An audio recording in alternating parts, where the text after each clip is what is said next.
5 Great Lakes form a natural waterway which serves the most important agricultural and industrial region of North America. At the eastern end of Lake Erie of Buffalo, a principal port and one of the country's leading industrial centers. To the port of Buffalo, a large fleet of lake boats brings cargoes of wheat, iron ore, and other products of the Midwest. Day or night, these ships can find their way safely into the deep channel of the harbor because of the lighthouse which stands at the entrance of the port. This beacon light can be seen far out on Lake Erie beyond the harbor. Tom McKenna is the lighthouse keeper. He is a sailor in the United States Coast Guard, which maintains and operates all the lighthouses in our country. Tom's job is to tend the light. While on duty, he reports the arrivals and departures of the ships that move in and out of the harbor. The tower of the lighthouse is a good lookout station. Troops of Sea Scouts often visit the lighthouse and observe the port of Buffalo as part of their training. They are interested in the ships of the Great Lakes, as well as in the lighthouse itself. Can we come up now? Okay, come on up.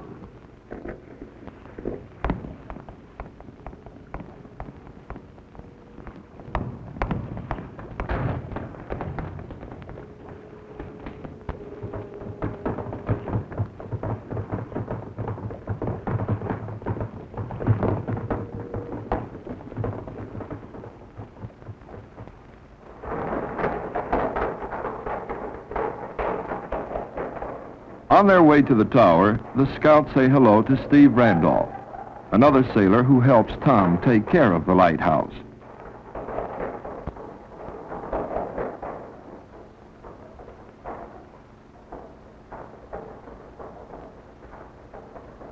The Sea Scouts want to know why the harbor is considered so important. Tom explains that the port of Buffalo is a gateway for the products of the entire Great Lakes region, which are sent to the eastern part of the United States.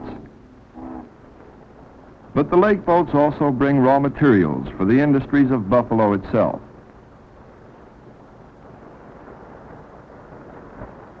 The electric power for all of Buffalo factories and homes for the lighthouse comes from Niagara Falls, which is only 23 miles away.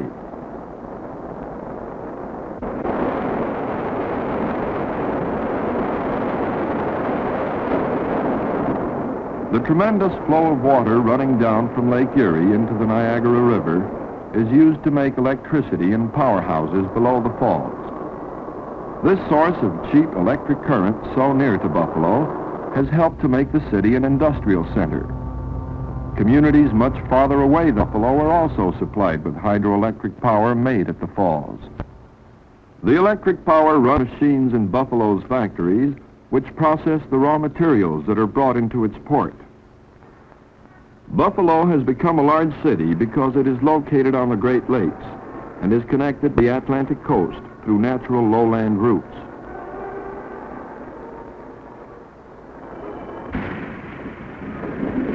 Buffalo is not only an industrial lake port, but it is also a railroad center, which is second only to Chicago in importance.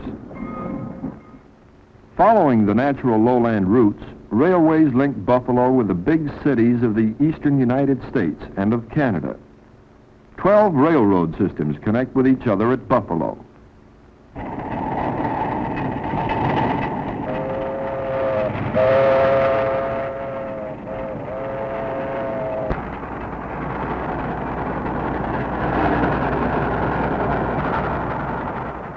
Altogether, passenger trains and freight trains enter and leave the city nearly 100,000 times each year. Buffalo's location on so many good transportation routes has encouraged many industries to develop here. Buffalo's factories turn out a great variety of products. Almost every type of industry can be found in the city. The largest of these is the milling of flour. Buffalo's grain elevators and flour mills are the biggest in the world. A great deal of the wheat harvested in the central plains of the United States and Canada is shipped eastward across the Great Lakes. Half of it is brought to Buffalo, where the grain is stored, milled, and finally distributed.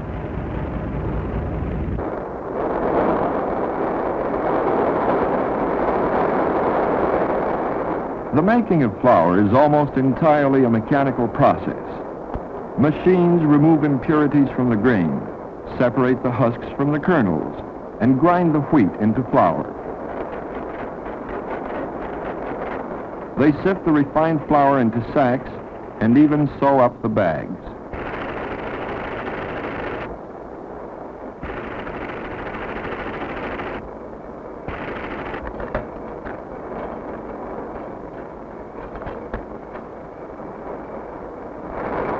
Flour made at Buffalo is sent on freight trains and ships to the markets of North America and the rest of the world.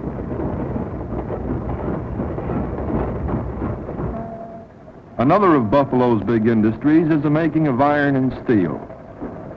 The manufacture of iron and steel is possible only if a plentiful supply of iron ore, coke, and limestone can be obtained. Iron ore can be brought cheaply to Buffalo by boat across the Great Lakes. From Steve, the Sea Scouts learn how iron ore is obtained.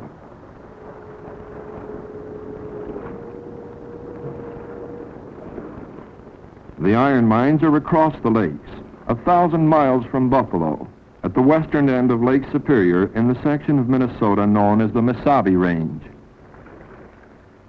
Mesabi is an Indian word meaning giant. The Mesabi Range supplies more than half of all the iron ore mined in the United States each year. This ore is used to make iron and steel, which are the important basic materials for all industry. The ore, which lies close to the surface of the ground, is loosened by blasting.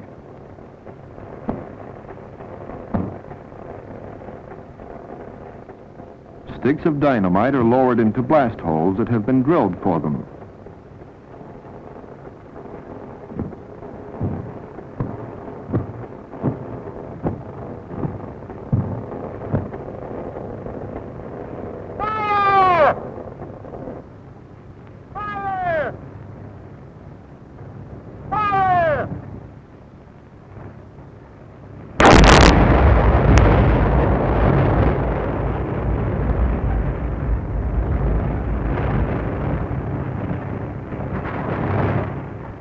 Iron ore is rock, which contains large quantities of iron. But when it comes out of the ground, it just looks like big lumps of rusty earth.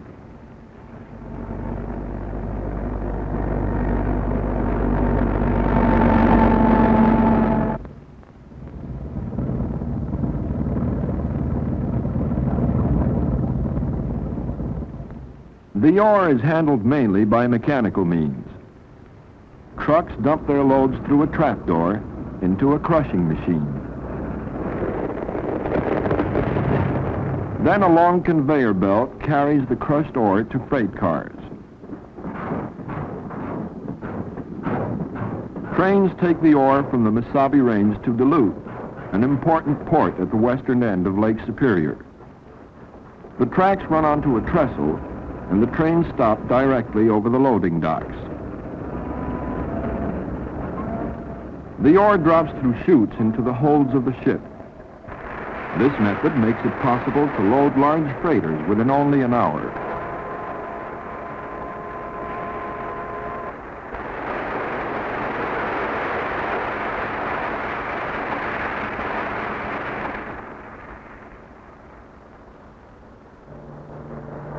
Although the Great Lakes are bodies of fresh water, they are actually like inland seas.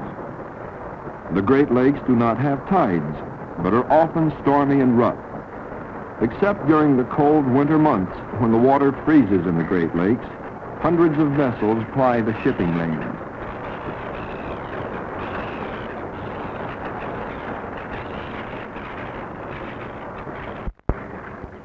Sailing on the Great Lakes is not much different from sailing on the ocean. The lake boats are out of sight of land for hours at a time.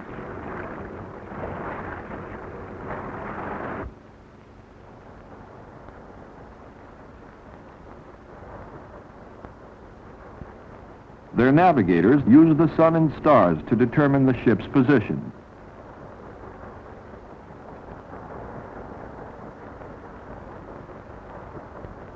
The captain of a freighter on the Great Lakes is responsible for the safety of his ship, the same as the master of an ocean vessel.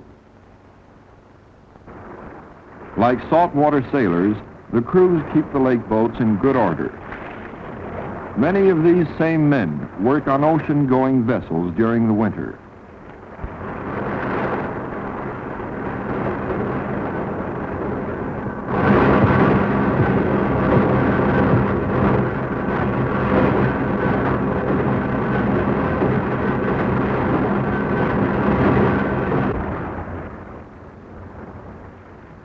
Shipping on lake boats is one of the most efficient and least expensive forms of transportation in the country. Between the ports of Duluth and Buffalo, ships cross Lake Superior, Lake Huron, and Lake Erie. The 1,000-mile voyage takes 4 days. The link between Lake Superior and Lake Huron is the Soo Canal. In this canal, boats are raised or lowered from the level of one lake to the level of the other. The deck crews get ready as the ship approaches the lock, which is a section of the canal that can be made watertight.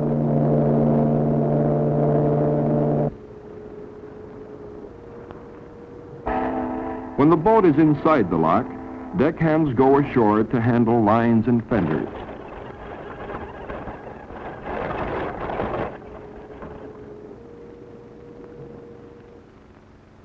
The water level in Lake Superior is 21 feet higher than that of Lake Huron. When a ship enters the Soo Canal from Lake Superior, the water level in the lock is the same as that in the lake. After the gate has been closed behind the ship, water is let out of the lock.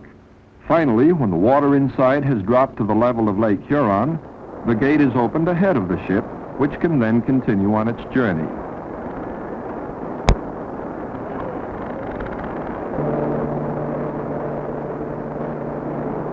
Each year, this small waterway handles more traffic than the Panama and Suez canals. Near the Soo Canal, the shore of Canada is not far from that of the United States.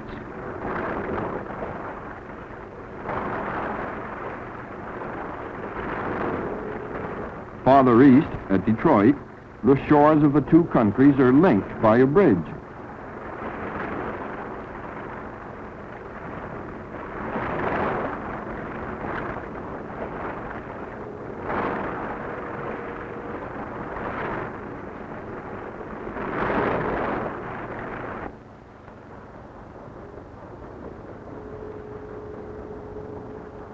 A freighter loaded with iron ore makes the voyage from Duluth to Buffalo in about 4 days. Steve explains to the scouts that freighters remain in port as short a time as possible. At Buffalo, they unload rapidly and then return to Duluth for another cargo of ore. The ore boats make so many trips and forth, captains know the crew of the lighthouse. As the ships go by, greetings are usually exchanged.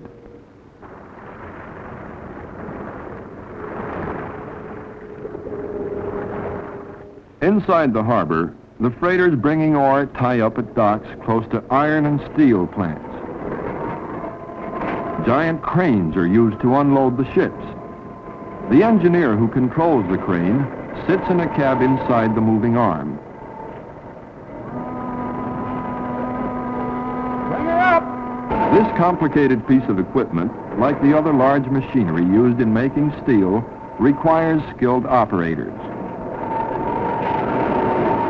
One crane lifts 17 tons in each bight.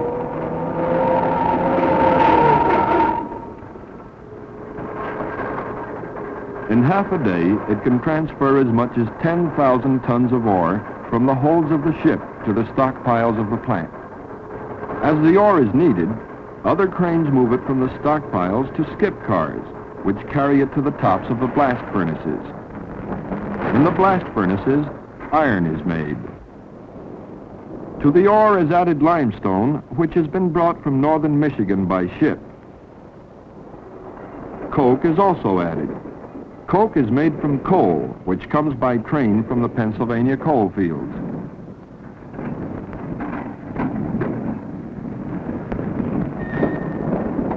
Coke is made by heating coal in great ovens. After certain gases have been driven off, but remains in the ovens is called coke.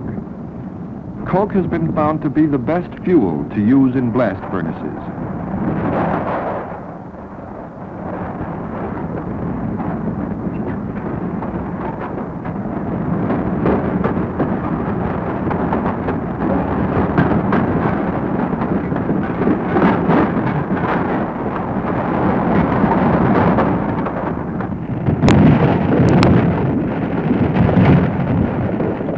The hot coke is dumped from the ovens into a freight car, which carries it a short distance to the quenching shed.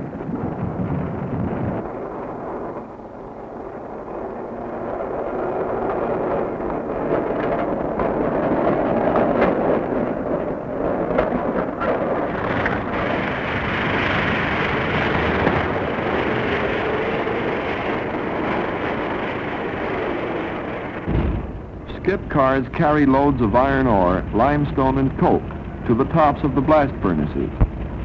In these towering ovens, the ore is melted under tremendous heat. The limestone in the mixture removes the impurities of the ore, while the burning coke keeps a steady high temperature.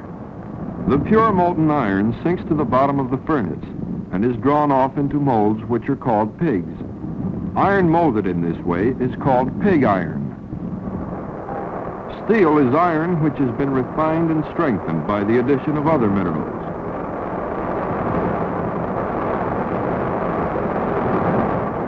The white-hot liquid metal is poured into molds.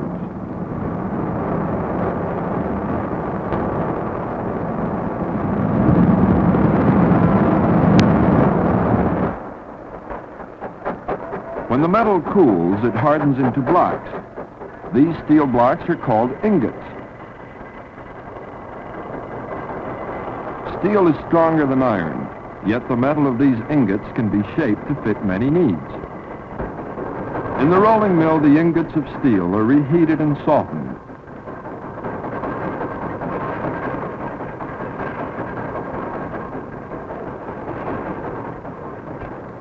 Metal is sent back and forth through heavy machines which gradually work it into bars, strips, and sheets.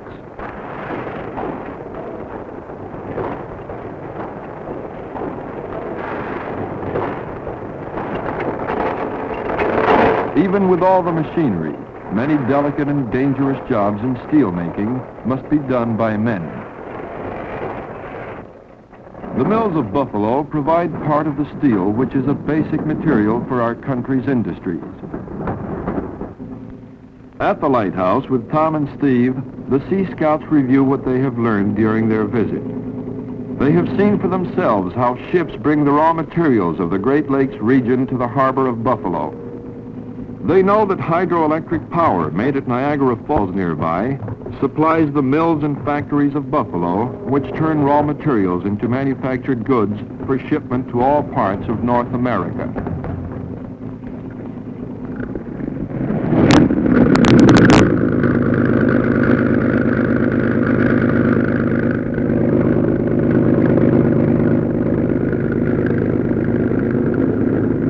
A launch takes the Sea Scouts back across the harbor toward their homes in the city of Buffalo. At this industrial lake port, many important land and water routes cross, linking the eastern United States with the Midwest and the entire region around the 5 Great Lakes.